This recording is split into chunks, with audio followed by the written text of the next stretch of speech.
To introduce the concept of organizing people into a force for good, we'll come back to this thought experiment that I like to call the Unorganized Bus Problem. Imagine this. There's about 6 of you, all strangers, waiting at a bus stop. It's bitter cold outside.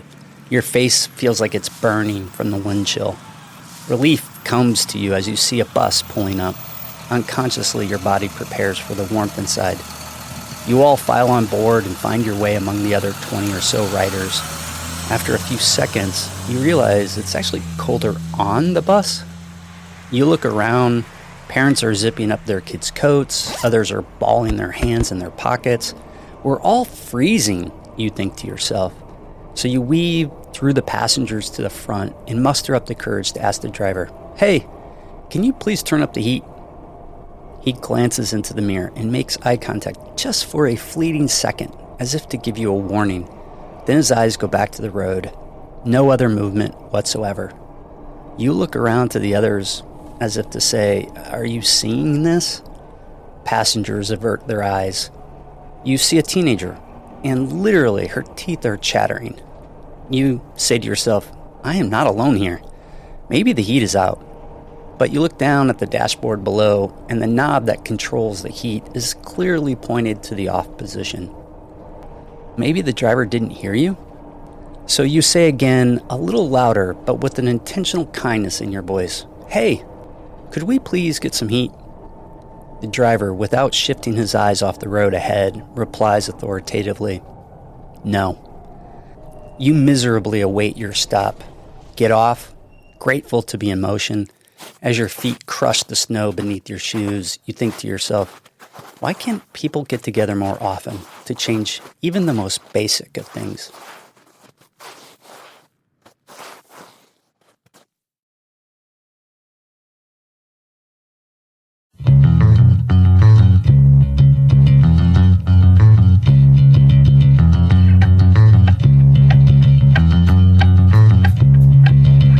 Welcome to the Underdogs United podcast, the podcast series dedicated to anyone curious about or deeply committed to organizing people into a force for good.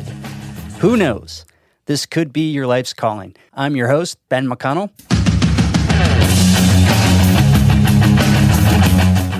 Here's me and Kim Bobo, author of Organizing for Social Change and director of the Virginia Interfaith Center for Public Policy. How do you explain organizing to the person sitting next to you on the plane, or do you try to not talk about it? Or how did I explain it to my mother? Well, that too, yeah. Who is always a little, "Now, what is it you do exactly?" I tend to do it pretty simply, right? I just say, look, we try to help people address problems that they're having by engaging other people to try and make change. And organizing operates at multiple levels. You can organize people at the community level, county level, city level. You can organize at a state level. You can also organize at a national level. In Virginia, we've got a crisis in affordable housing. So, we organized a lot of people to get more money in the budget to build affordable housing, right? So again, it's the same thing, right? There's a problem, and so you are organizing people to come up with a solution that really will work for them. As Kim points out, one simple way of thinking about organizing people into a force for good is as a means to solve the problems that cause suffering. In the unorganized bus problem, people are freezing. Joining with others to call for the heat to get turned on is organizing. And the bus is a metaphor that could be as big or as small as the sphere of influence you wish to address. Maybe the size of your bus is the neighborhood, the city, or your county.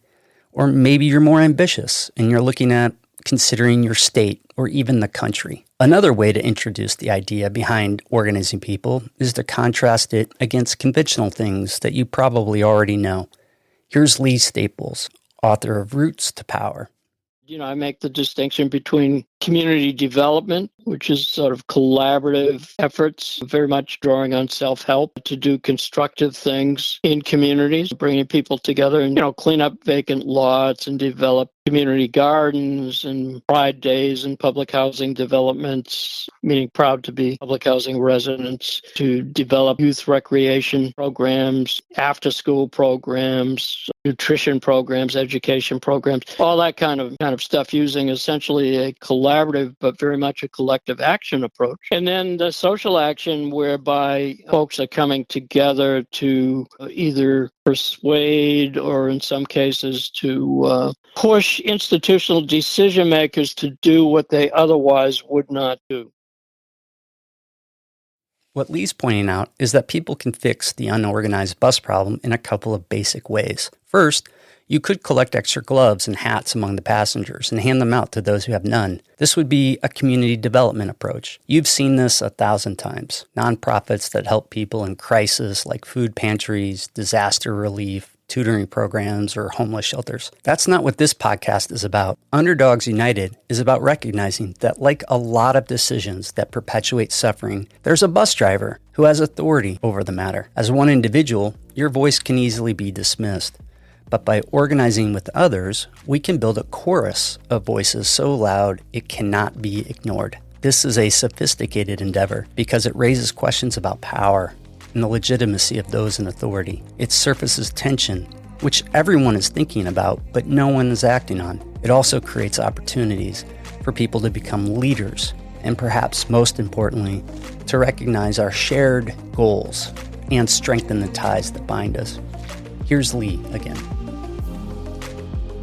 You start with the values that underlie the work and the basic belief that, as I put it, the people most affected by a social situation have the right, the necessity, and most importantly, the capacity to define their own goals and then to speak and act on their own behalf. So that we're at the essence of this work is bottom-up participatory democracy, meaning very much people power, that numbers count, and that if we look at the sources of power for particularly marginalized and oppressed groups, you don't start with obviously wealth or connections to elected officials or the ability to work with your contacts in the business community or the media or whatever. It's much more utilizing the ability to take collective action to challenge decision makers.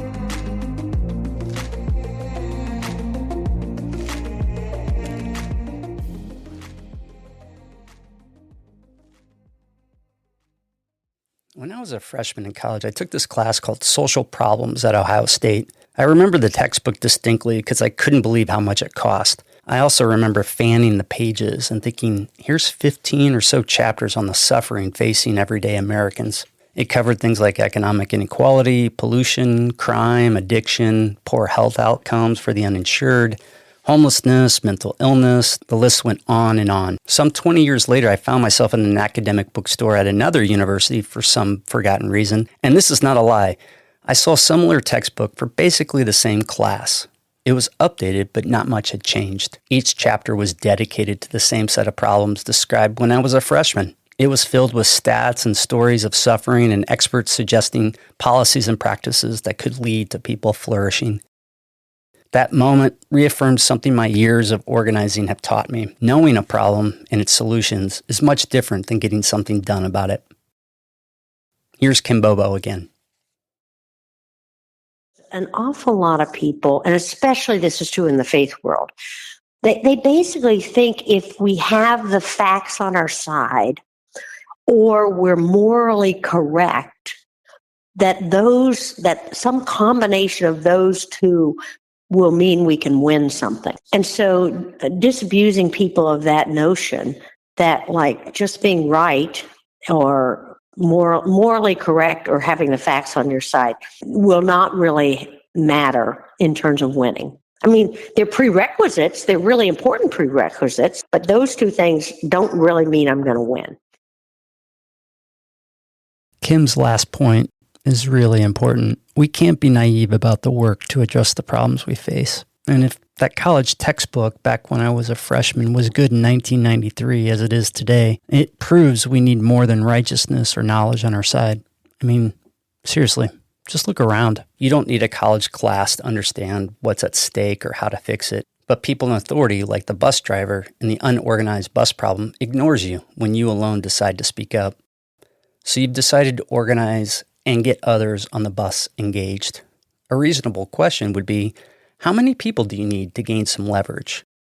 Harvard professor Erica Chenoweth did an extensive review of nonviolent exercises and people power between 1900 and 2006, and she coined the term the 3.5% rule. In her book, Why Civil Resistance Works, she looked at data from 323 campaigns, like the African American abolitionist Sojourner Truth, and ain't I a woman? I have borne 13 children and seen most all sold off to slavery. And when I cried out with my mother's grief, none but Jesus heard me. the suffrage campaigner Susan B. Anthony, And it is a downright mockery to talk to women of their enjoyment of the blessings of liberty, while they are denied the use of the only means of securing them provided by this democratic Republican government, the ballot. the Indian independence leader Mahatma Gandhi, It is complete independence that we want. and the U.S. civil rights campaigner Martin Luther King. When we allow freedom ring, when we let it ring from every village and every hamlet, from every state and every city, we will be able to speed up that day when all of God's children, black men and white men, Jews and Gentiles, Protestants and Catholics, will be able to join hands and sing in the words of the old Negro spiritual, free at last, free at last. Thank God Almighty, we are free at last. While all of these individuals are undoubtedly some of the most charismatic underdogs known in modern history, their power, according to Chenoweth's research, comes from organizing large numbers of people into a force for good. It turns out that 3.5% of those on any given bus, whether it's a neighborhood, city, county, state, or country, need to get organized to improve their lot. In fact, when people achieved that threshold, history has shown that they haven't failed to bring about change. Now, that's not 3.5% of a population approving of some new idea. We see surveys that suggest basically there's overwhelming popularity for one idea or another all the time. But Chenoweth says the research shows that 3.5% of a population who get actively enrolled in disrupting the status quo leads to victory. To quote Chenoweth, numbers really matter for building power in ways that can really pose a serious challenge or threat to entrenched authorities, unquote. Did you catch that there at the end? A serious challenge or threat to entrenched authorities? That brings me to one more basic facet implicit to organizing people into a force for good. It naturally surfaces tension. Mind you, it doesn't create tension. The bus was actually freezing when you got on board. But when 3.5% of the population organized to actively challenge an authority, that tension comes out into the open. It's already baked in from the beginning, but thankfully, due to your organizing, it becomes something that can be resolved. Here's Lee Staples again. You know, what it comes down to is the old cliche. Actually, in one of my organizing projects, we put out a little newspaper called The Squeaky Wheel, and the old saying, the squeaky wheel gets the grease. And where you don't have those traditional mechanisms, you need to exercise power through collective action. And I think people can learn that, and that's part of leadership development, is what works, what doesn't work. Tactics are differential, and what may work with the head of the phone company doesn't work with the head of the electric company. And done all that research, you know that, well, this particular company has kind of some bad press going on or a scandal or whatever, and they're going to be very quick to want to settle because they're worrying more about over here in this box than your box, which is chicken feed, as opposed to this company is just arrogant and has no history of doing stuff, and you're just going to have a very tough campaign. One more thing to cover before the break. A few years ago, I watched a large-scale chicken farm get proposed in a neighboring small town. Some people didn't want the waste runoff in the rivers in exchange for the low-paying jobs, so they got organized. Yard signs, bumper stickers, media coverage started popping up everywhere, and more people began showing up at the planning committee meetings with clear messaging. As Chenoweth's research reveals, there's obviously strength in numbers, because the elected authorities voted against the farm in a matter of months. Here's Lee Staples again. Single-issue mobilizations, which is probably, 70, 80% of things is just people without any professional organizer or whatever. They're just upset about a new sewer plant in a neighborhood, a NIMBY, and get together and they win or they lose and they go home. But that's what we're trying to do. What you're trying to do is to build power in the issues. Yes, it's important to win, because that's important in and of itself, and it's making a change. But how we win is of fundamental importance. Back to the unorganized bus problem. You see, you could form a single issue organization and call it, the Heat Now Coalition. But the point is, it has a shelf life until the driver turns up the heat. The gold standard in people power is to build a permanent organization that withstands different people getting on and off the bus while ensuring life flourishes and everyone is treated fairly. The group will take on issues, of course, but fundamentally, it becomes something much more profound. Funny enough, Lee Staples calls this long-term vision building organizational mileage. Organizational mileage. And in the book, I kind of laid out a bunch of things as you analyze any organization in terms of maybe we gain new members, develop new leaders, made some contacts in the media that we didn't have, developed some relationships with allies, et cetera, et cetera, et cetera. And we won. On the other hand, one can think of a situation where we pulled people together and then some politician came in, as they often do, and, quote, solve the problem, leading to a kind of false analysis that, well, that worked in a small issue, but it's not going to work in a more structurally ambitious campaign. So we lost organizational mileage because the people learned a false lesson that we need to get powerful people to do stuff for us. And that's anti-community organizing kind of stuff. It's different than we need to get powerful people to be accountable and to do what they otherwise would not do, as I said before. That's different. But if it's just, we got to be nice to powerful folks and look for saviors, that's not a good lesson for organizing purposes.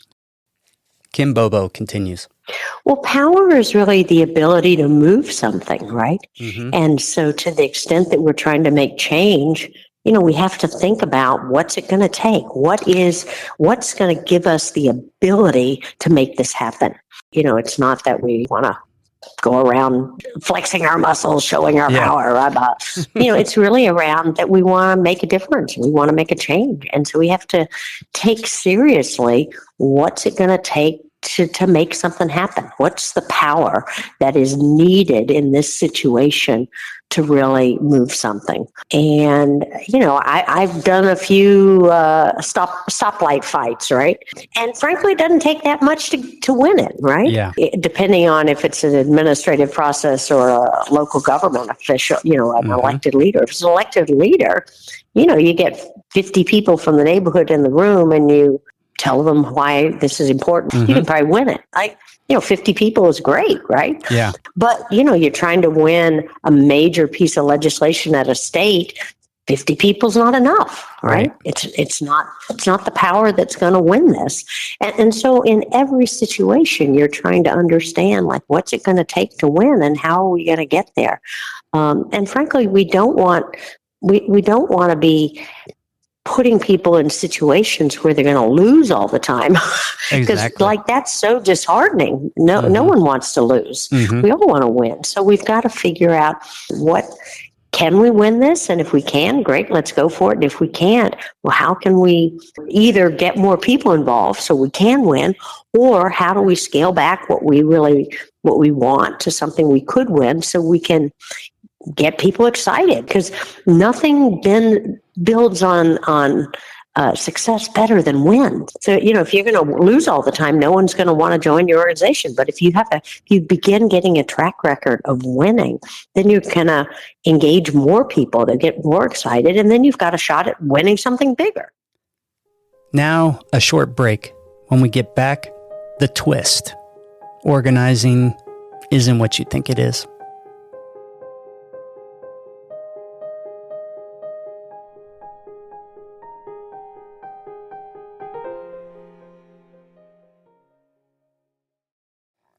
In the first part of the show, we covered some basics related to the concept of organizing people into a force for good. First, we learned from Kim Bobo that organizing is a way to solve problems by getting people together to challenge those in authority to do something they would not have done on their own. Beyond alleviating suffering, Lee Staples taught us that good organizing ought to provide groups with what he calls organizational mileage by giving people experience and exercising power to accomplish a goal. We also learned about the 3.5% rule based on research from Harvard's Professor Chenoweth, which finds there is no substitute for large numbers of people coming together to shift the power dynamics inside a community. Finally, we learned that organizing does not create, but rather surfaces tension that people are experiencing so that it can be resolved. Now, before the break, I told you organizing is not what you think it is, and I promised you a twist. Maybe you already caught it. It's in the thought experiment we started with at the beginning. You remember 30 strangers get on a bus. It's freezing, and the driver won't turn on the heat. Well, the twist is in its name. Remember, the exercise is called the Unorganized Bus Problem. But what exactly is the problem? You may think it's the fact that it's cold inside. It's not a bad guess, considering the freezing temperature is meant to be a metaphor for injustices and suffering in our communities. You may have also thought to yourself, no, the bus driver is the problem. He holds all the authority and refuses to budge when asked to turn on the heat. Again, a good guess, but these two things are just some of the layers. Beyond both of these was the question at the end. Do you remember it? The footsteps in the snow. It went something like this. As your feet crush the snow beneath your shoes, you think to yourself, why can't people get together more often to change even the most basic of things? You see, the issue in the unorganized bus problem is that people don't know one another. They are strangers, and this is a fundamental problem. Organized can be described as the means to solve issues in a community or at the workplace. It can also be described as a way for those in authority to be held accountable for the fair treatment of all people. But none of these things are possible without the glue that comes with relationships. Here's Peter Block, author of a number of books on the topic of community, including my favorite, Another Kingdom, Departing the Consumer Culture, co-authored with John McKnight and Walter Brueggemann. The work is to help people connect with each other about things they care about, things they are concerned about. And that's what the organizing is. It's not to treat people as if they're polarized. Yeah. And there's a reason for the individualism and the fear. It makes people easier to control. It's by design. I can tell you from experience that Peter's point is accurate. Injustice dominates where people are disconnected. I've seen it over and over in Louisville, Kentucky, Kansas City, Lawrence, Wichita, Topeka, Kansas, and Lincoln, Nebraska. One of the most memorable instances was when 120 members from different faith traditions decided to put together a coordinated series of discussions in their homes. Over 6 weeks, about 1,200 people met in groups of 10 or so in living rooms, kitchens, church basements, the synagogue, and the mosque. The primary thing on the agenda was just one question: what kept you up at night worrying? Organizers call these things house meetings, and they can be a central strategy to build relational power. I had been living in the city at this point for going on 12 years. I followed local news in the paper every morning, went to community meetings, read the flyers on the neighborhood bulletin board. I actually thought I knew what was going on. Then I personally went to probably about 60 of these house meetings myself. I listened to African Americans, Asians, Latin Americans, whites, Catholics, evangelicals, Jews, Muslims, Protestants, wealthy, poor, young, old, professed conservatives, liberals, Republicans, independents, Democrats, just the whole gamut. And by the end, I realized I had no idea what living in my city was like. Because if you had asked me to guess, what is the answer to what's keeping my neighbors up at night, I would have never thought that mental illness would come up. But no matter where I was or who I was hearing, like fireworks on the 4th of July, these stories just started popping up.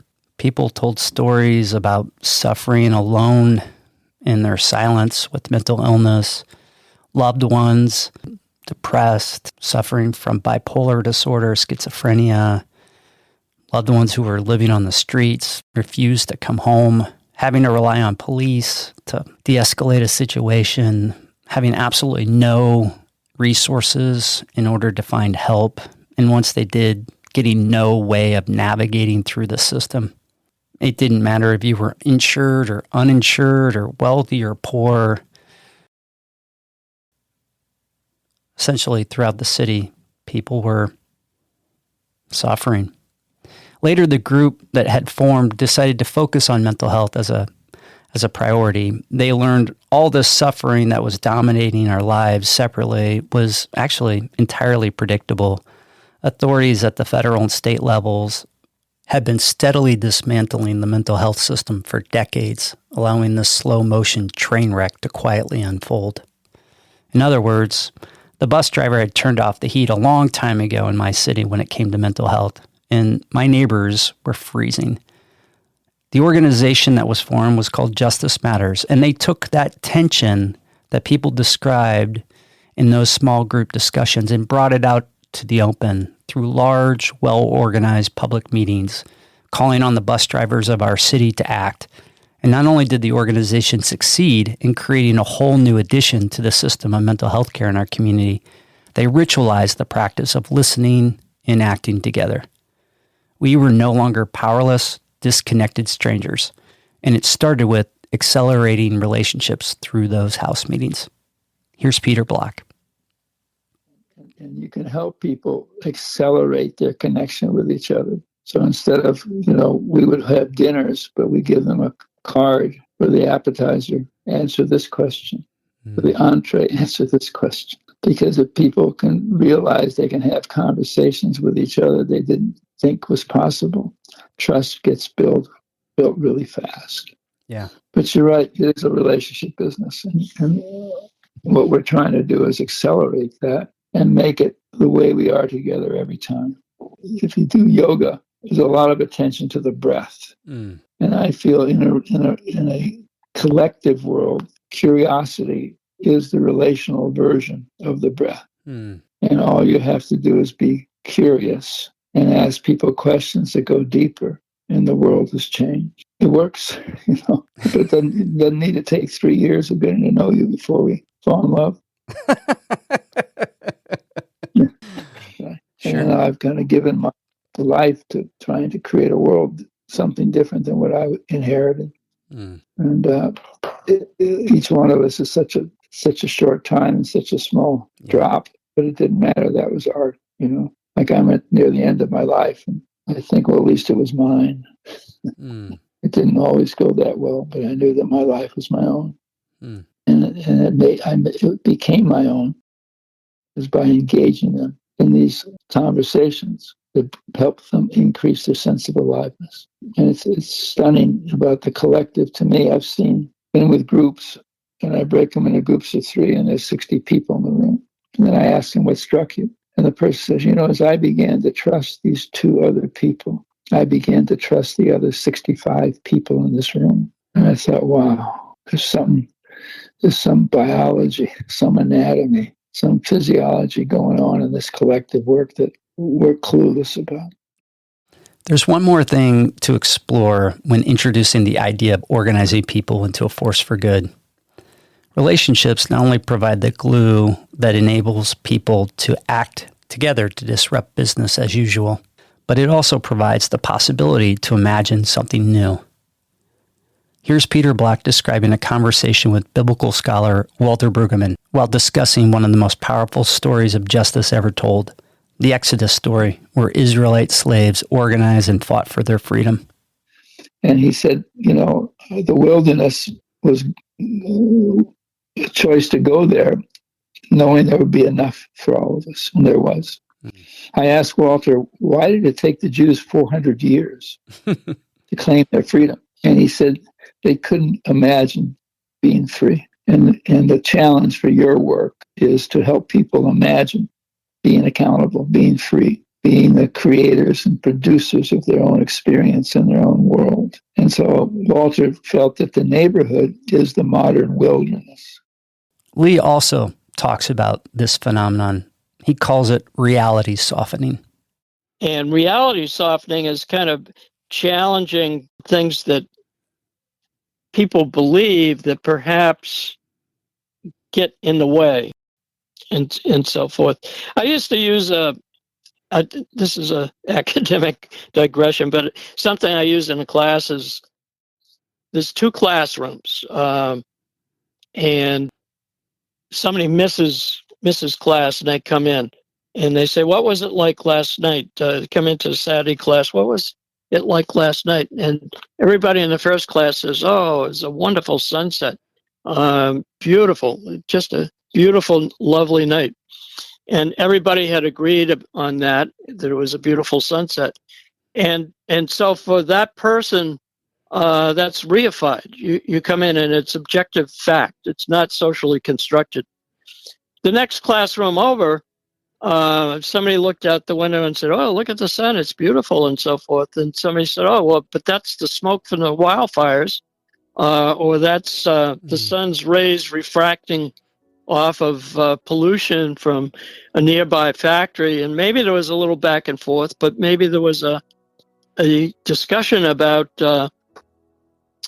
pollution that led to even a critique of some kind of corporate pollution or global warming or whatever might be the case. And so you walk into that classroom and you say, so what went down last night? And you hear about that stuff. And again, it's reified. And depending on which room you walk into, it doesn't have to be a classroom, obviously. Yeah. Depending on which room you walk into, you get socialized, and it's not like you're part of the process, but it's important that folks see, well, things are not always what they seem to be. And once they begin to see that, things are not cast in stone, and that we can challenge things, that we can soften that reality, that we can begin to change. You first have to have a sense of hope before you can have action. People aren't typically going to act if they don't think it's going to make a difference. The organizer helps people visualize by asking probing questions and a lot of what if questions. And then that's where so often you can come in with examples. The more people could visualize, this is what it could be. And then finally, it's sort of like, what if becomes why not?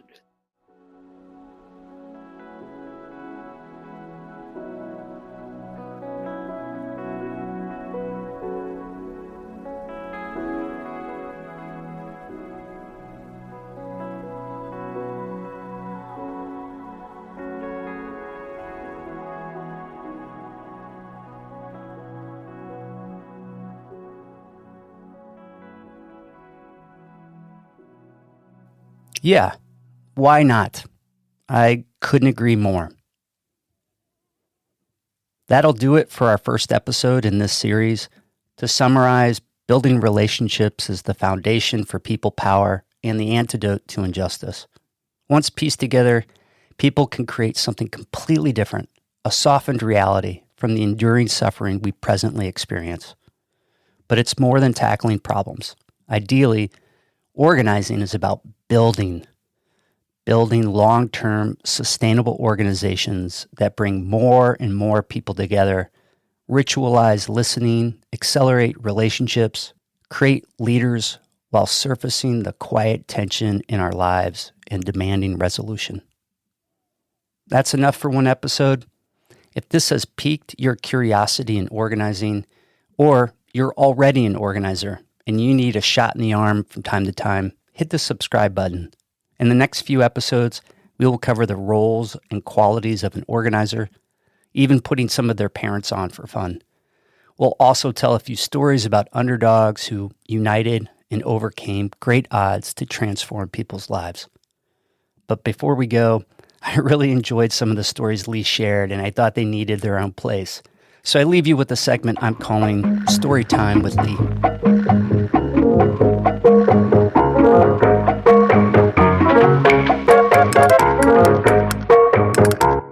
Story Time with Lee. Did a lot of work in the Balkans immediately after the war, and there was one. It's a true. It sounds too good to be true, but I swear it is true. These two villages, on one side predominantly Serbs, on the other side predominantly Croats, hated each other, had been killing each other, et cetera, all the bad stuff, even though originally there was intermarriage and common language and so forth in the old Yugoslavia. The bridge over the river that separated the two towns was destroyed. The government, which was at that time under Tushman, a dictator who was not a good guy, there was no will among that government to make the necessary reparations. Ultimately, people in both communities came together and rebuilt the bridge, which opened things up. Both needed a way to get across and for getting to different stores and hospitals and you name it, two-way traffic there. They still didn't like each other, but they were able to come together on that common enterprise because it benefited both communities. And then hopefully, I wasn't around enough to know how much this happened, but hopefully in the process of doing that, you get some of that dynamic of, well, you're not such a bad person, and somebody's daughter takes up with some young guy on the other side, or maybe some woman on the other side, whatever, but that you begin to have some romantic relationships or whatever and get back to the way things used to be. You need optimism of the spirit and pessimism of the intellect. And I think that has guided me in many ways, that you are expecting Murphy's Law, whatever can go wrong is likely to go wrong. You're always preparing for contingencies and what ifs and so forth. At the same time, if you have a vision of moral justice and so forth that you're working for, then you have a fundamental belief that humankind is at least 51% good, and hopefully much better than that. There's evil in the world, there's a lot of goodness in the world, and how can we tap into people's better instincts and better parts? Even some of the most problematic individuals have their good points and so forth. Is there a way we can mobilize that? So that optimism of the spirit and kind of looking, not focusing on the negatives, at the same time being hard-headed and being clear-eyed.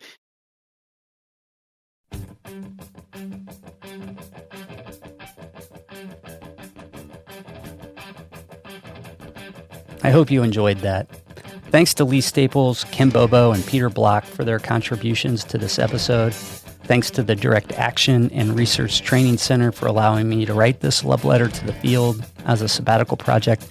And special thanks to one of my favorite bands of all time, Fugazi, for giving permission to use a couple of their songs for the podcast. There's more to say, but that's all for now.